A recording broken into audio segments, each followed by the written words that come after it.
Welcome to the wonderful world of wine. We are your hosts, Mark Lindsay and Kim Simone, exploring all things wine with you. To get more information about our show, please go to Facebook at The Wonderful World of Wine.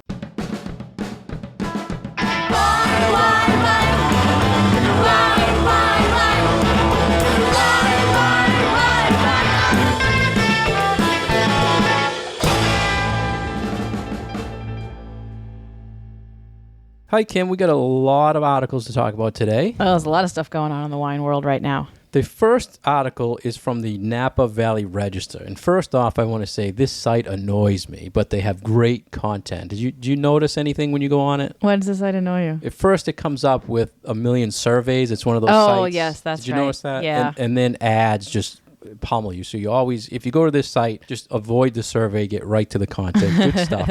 And they were talking in this article is why old vines. And old vines, Kim, we hear a lot in the wine world. Yeah, we get this question from students in our classes a lot. Like, what does old vines mean? Why sometimes wines are a little bit more expensive that have an old vine label on them. And we often talk about this topic in our label class because there are a lot of things on an American wine label that are really only there for marketing purposes. And old vines is one of those things. There's no regulation about the term old vines that has a definition that you have to stick to. You can really stick it on any label, can't you? Yeah, it's one of those, I think, abused terms that people are shocked when they hear it's not a regulated term. And I think people need to also get a background. A vine for grapes, typically 3 to 4 years before it can produce grapes to be used to make wine. So in the U.S., I could plant 4 years later, make a wine and say it's old vine because it's 4 years old, which it's not right. Right. Yeah. Grapevines are kind of like apple trees. It's not like corn that you have to replant every year. So it's a plant that needs a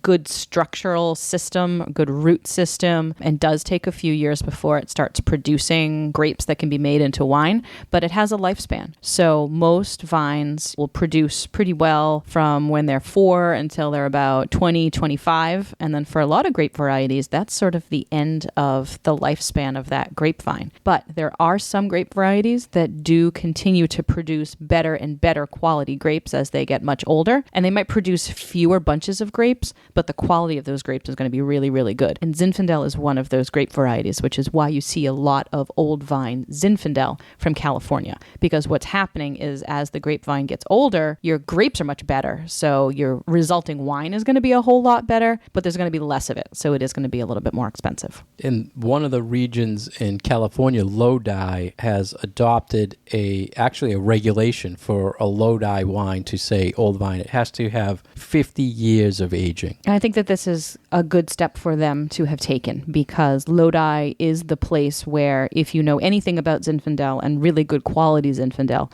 this is the place. Like this is the homeland of really good Zins. So they've taken this extra step to make sure that they are protecting in a way that labeling on their labels. There was good background information here about what are the factors like of an old vine, and it said it can withstand stress better with age. Right. But that leads to less fruit, but more concentrated fruit, lower yields. And you were talking about the roots, or the older the vine, the more, I guess, engaged into the earth, right? Deeper into the earth. Yeah. So it can last and survive a lot of disease and funguses. And yeah, stuff like it makes, there are some grape varieties, and Zin seems to be the one that a lot of people in California will be using, that the older the vine gets, the hardier and the stronger that it gets. And this doesn't seem to be the case for every grape variety, but there's something about Zin vines that as they get older, they seem to handle old age better. And they were talking about styles, Kim. What did you think about them comparing a young vine wine to an old vine? Did you agree with the style comparisons? Yeah, I did. I overall did.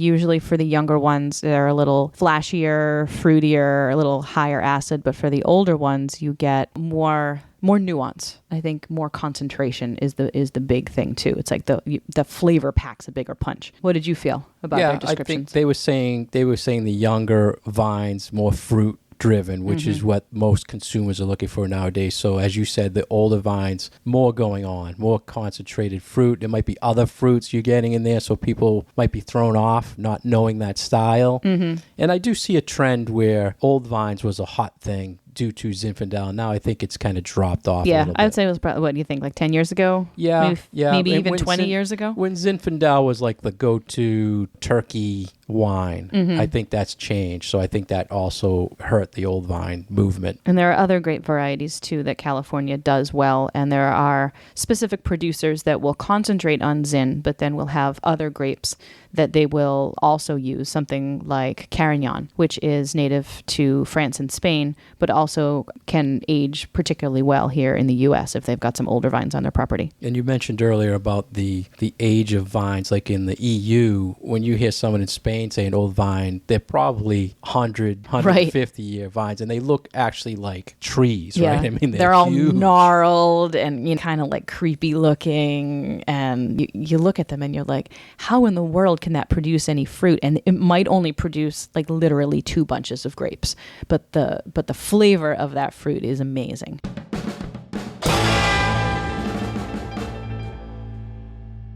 You've been listening to The Wonderful World of Wine. We are your hosts, Mark and Kim. You can find Mark online at franklinliquors.com. And you can find more information about myself at vinitaswineworks.com. A really geeky article that we ran across on one of our favorite wine industry sites, 750.com, was about using new gene editing technology on wine grapes. And we, every once in a while, will get like a GMO question about wines. How are grapes developed? Is there anything funky going on with the science behind grapes? And this was the first that I remember running across about actually using gene editing technology on grapes. Yeah, this was one of those articles for me, Kim. It took me a couple reads to even decipher what was going on here. Yeah, this was really sciencey. Geeky. Yeah, but I thought that this was interesting because since we do get that GMO question, and now with technologies like CRISPR, how is that technology being used in the wine industry? And the takeaway for me from this is that it isn't really being used a whole lot right now because people do have concerns about using technologies to change the genome of grapes, and then as it goes into wine, it becomes a consumable product for people, and that there maybe might not be as robust of a market for wines that have undergone these changes.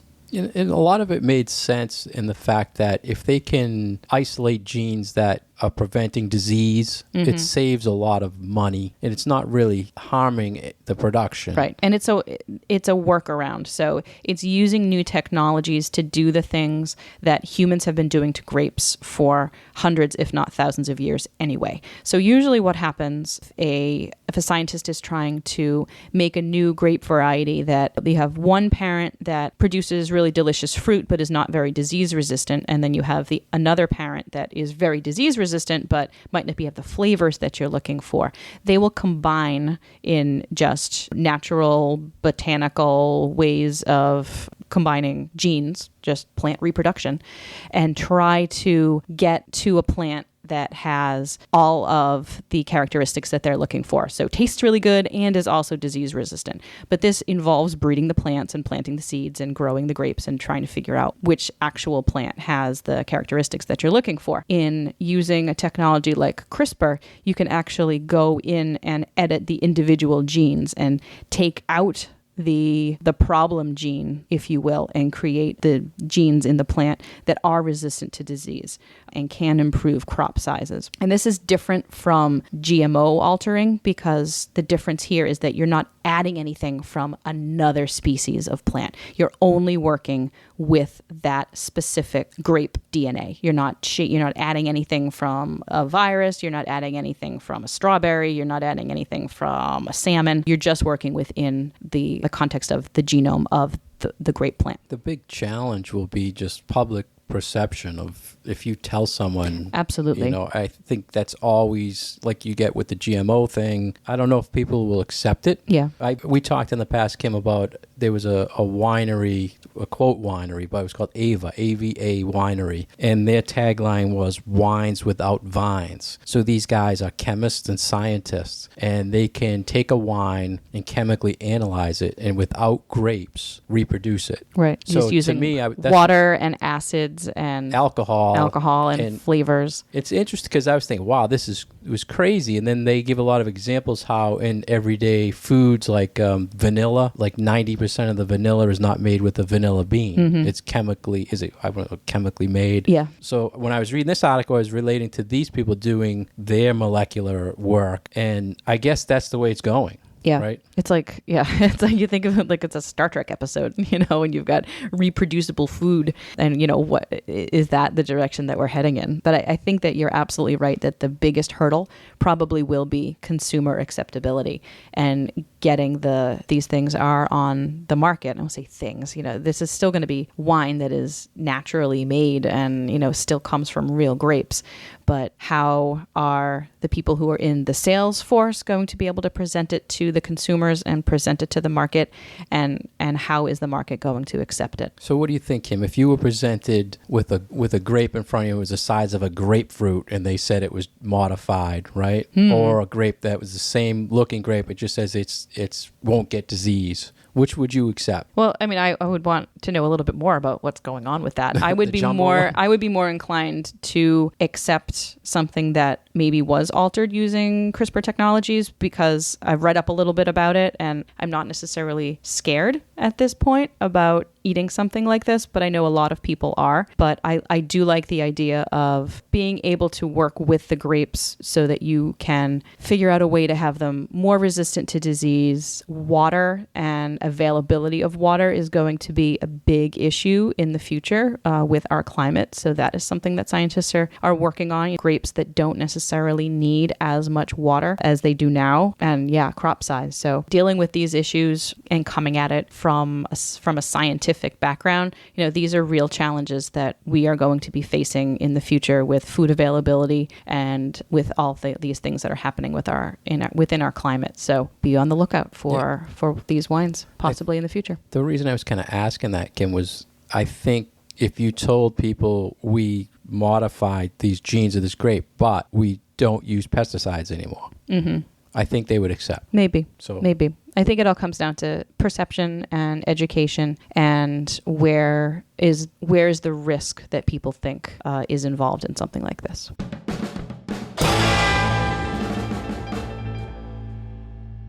Thank you for listening to The Wonderful World of Wine. We are your hosts, Mark Lindsay and Kim Simone. If you'd like to get more information about Kim, please go to her website at vinitaswineworks.com. If you'd like to get more information about myself, please visit franklinliquors.com. And to follow the show, please go to Facebook at The Wonderful World of Wine. Our next article is from Wine Gourd. It's a blog site, and usually the gentleman who writes this, I don't know if he's a scientist or a mathematician, but he has a lot of math stats. But the topic, he's a number guy. Yeah, numbers man. But the topic was why comparing wine scores doesn't make sense. Is that what you got out of it? Yeah. Doesn't make sense. I thought this was a great article. Yeah, that it's hard to compare one person's wine score to another person's wine score because they might not necessarily be giving the same value to the same things about that wine. And it was something that was a little bit eye-opening for me in this opinion piece, in that he did say that he thought that some scoring systems were objective. And usually when I think of wine scores and I think about, wine ratings and how we taste wine and how we talk about wine, is that it's not objective. It's very subjectively based on the perceptions of the person doing the tasting. But he very interestingly broke it down into two different systems. One that is a little bit more of an objective way of reviewing wines, and then another way that is definitely more subjective. And we've always talked in the past, Kim, about scores, how you can Google any wine and find all ranges of scores from all different publications. There's chances are you can, not finding a review, you should probably be more worried than the other way. Yeah, I agree. And they could be from something like really well-regarded wine industry people who have been doing this their entire lives to anybody can put up a blog and leave a score for a wine, and then it's out there on the internet and you can find it if you Google that wine. So there's really there are ways that you can know if you look at somebody's background and how much they've been doing this, but their tastes might not necessarily line up with your tastes. So just because somebody has given a wine a good score or a bad score, that's not necessarily an indication that you're going to like it. Yeah, and there's a lot of studies we've seen as well that show you can tell a person it's a great score and they're just going to automatically think it's a great wine. So when I look at, we talked in the past about this as well, Kim, but when I look at reviews, I don't really care about the number as much as what they're tasting and what they're smelling. So if two critics, one's a 90 and one's 100, what are they tasting similar things? When they compare, that's how I would compare the reviews. Yeah. So you read similar? the descriptions. Yeah, the descriptions. If one guy's huge, the numbers should usually be close, but if they're way off, then is one guy tasting something the other guy's not? Yeah. That's a real sign. I would be very skeptical of a wine that has a real vastly different range of scores, like you said, between 90 and 100. You know, that's pretty big, because these wine scores have a lot of influence on consumers and customers and what wine is going to go home with that person that night. I think it's a valid topic, and consumers really do need a guide, and whether it's actually talking to a person in a store or whether it's getting advice online, scores are really easy for people to understand. And I remember reading a biography of Robert Parker, who kind of came up with this 100-point system that we tend to use here in the US.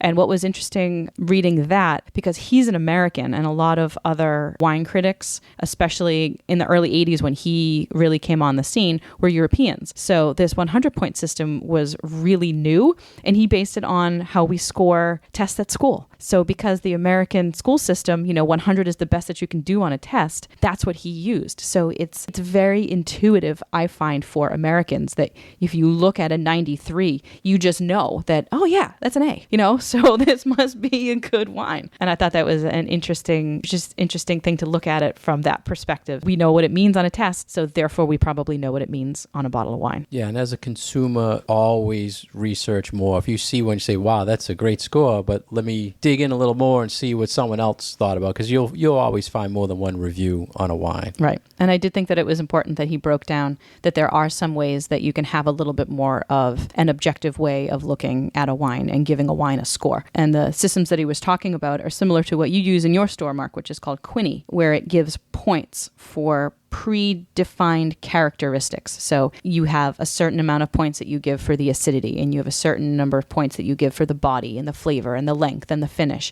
And then you put all of those numbers together, and then you get the score. So it would seem to me, if you've got 5 people sitting together, there's only 5 points that you can give for the acidity. And so if it's like wickedly high acid, you're going to give it a higher. And if it's a lot lower, you're going to give it a lower. And that hopefully everybody will be within like a point or two of each other. And that way you have a little more of an objective way to look at a wine. Yeah, and as a taster and a wine buyer, for me, I need to know how to present it to a customer. And for me, it's not to say it's 90 points, but this is what I'm tasting, this is what I'm smelling. And then when I finish inputting all that data, it gives me a number. That's a number that the only way I use that is if I then taste it again and I have similar tastes or smells and the number's close, I know, geez, that's pretty good. Right. And having that consistency through your own tasting notes with the same wine, I think it'd be very helpful to consumers as well, because they know that they're getting a wine that will taste the same over a little bit of time and that there's that consistency to it. Have you ever used, when you worked retail, have you ever used that to sell a wine? Used to say, what? Buy this wine because it's 90 points. Or did you ever use that as a selling feature? I would mention it from time to time,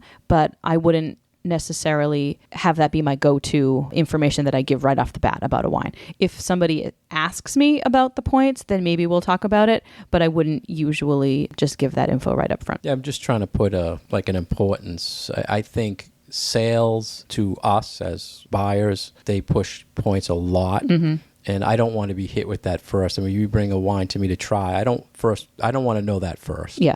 I want to talk about the other things about the wine first. First and foremost, I want to make sure that wine is going to be something that not only is going to be enjoyed by the consumer, but is going to fit their needs. So wine can fit in different contexts. So if you need a wine for a big special dinner, then that's very different than I need a wine just to hang out with my girlfriends on Saturday. So it's, and I think the scoring thing kind of of tries to put all wine contexts into one basket, and that doesn't really necessarily work for everybody. And I think the other thing to be cautious about is if there's a wine varietal, say you've never tried, but on the shelf talker it says, oh, this is a 90-point wine, be aware that it's also rated by what it should taste like as a varietal. So if you don't like that style, just because it's 90 points for that style doesn't mean you're going to like it. Right. So it's quality. It's tasting appropriate for what it is supposed to be, but a Pinot Noir and a Cabernet are going to be very different from each other. And if you're just a cab drinker and you don't necessarily like lighter reds and you buy that 96-point Pinot Noir, you might be disappointed because it's just not the style that you like to drink. So what was your take on the quality aspect of this? What was he getting for the scores? Saying comparing scores doesn't show a quality indicator? Because I wasn't really following the quality part that he was... I think he was saying that quality is subjective and that your idea of what is a quality wine and my idea of what is a quality wine, you don't necessarily know what I'm going to give more. Basically what we were saying, you can't, just because you liked it doesn't mean the quality I'll like. And for me, say a higher acid wine might be more of an indication of quality to me, whereas for you, wines with more tannins might be your quality indicator. And it's almost like we're speaking two different languages. So you don't necessarily put the same emphasis or the same weight on something in that wine that is then telling you that this is a good quality wine, like I'm doing.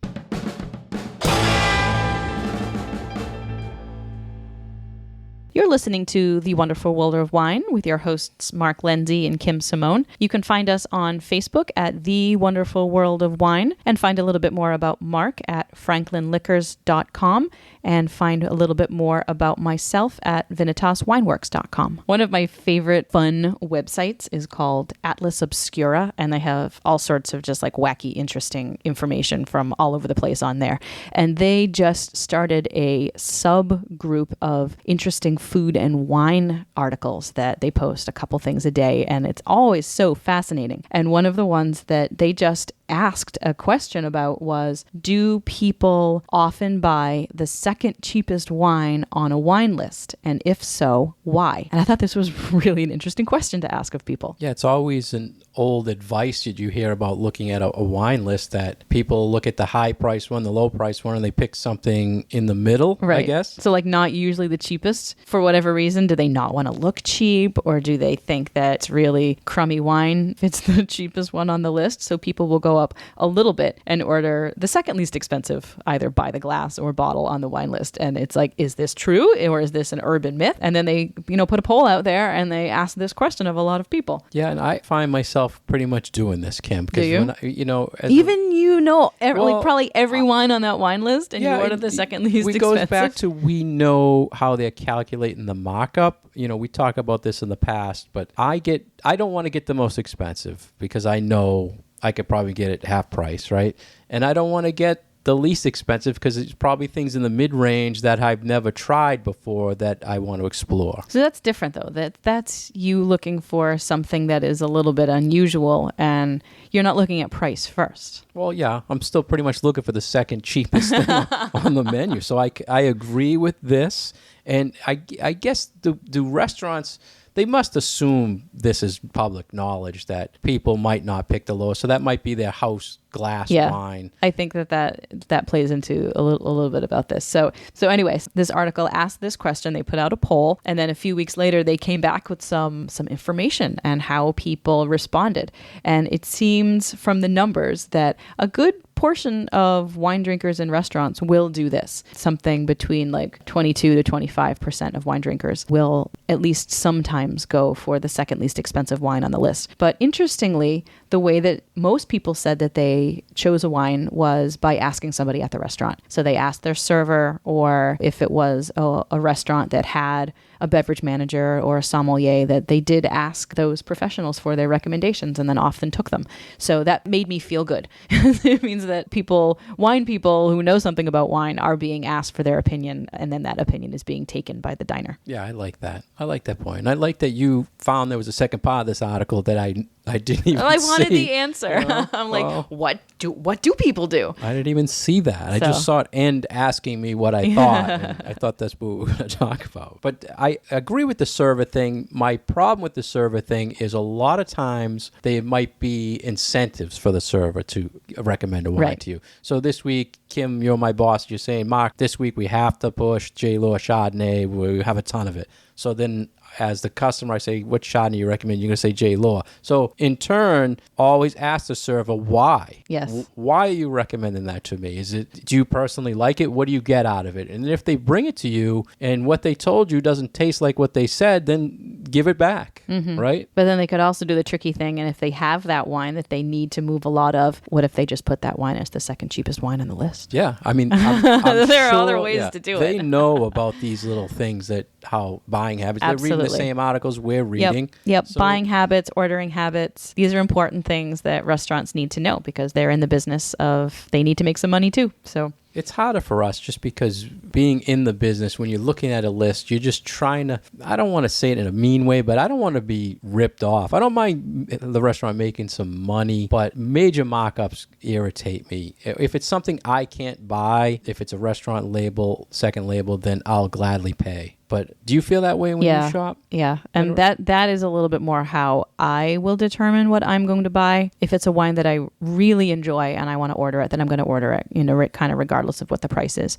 But if it's something maybe a little more obscure or something a little unusual and I don't know how much that costs, then I might be more inclined to get it. But if it's something that I'm fairly familiar with, and even if I like the wine, but if I know that I can buy a bottle of that for $12 and they're asking for $45 for that bottle, I'm not going to buy it because I don't know. I feel like, if I really, really want that wine, I'm just going to go buy myself a bottle of it. So I tend to look out for things that are a little bit less usual, and sometimes those things will be priced a little bit more affordably because they're not the go-to for a lot of people. So that tends to be my way of ordering wine from a restaurant list. I like that. I also get great satisfaction if I find a wine on a list and then I can source it out and put it on my shelf. I think that must feel really good. The story behind it is really good too. And I think it helps promote restaurants if you can say, yeah, this is on the wine list here. They might try it in the store, and then when they go to that restaurant, they might buy it at the restaurant. So I like doing that. Yeah, that's a nice business. Businesses supporting other businesses. We're all in this together, and especially in the wine world. One of the goals that we have is to expose people to as many different kinds of wines as possible so that then they can learn new things to like out there, because there's a lot of wine out there. So whether it's in a retail shop or whether it's in a restaurant, we want you to try some wine.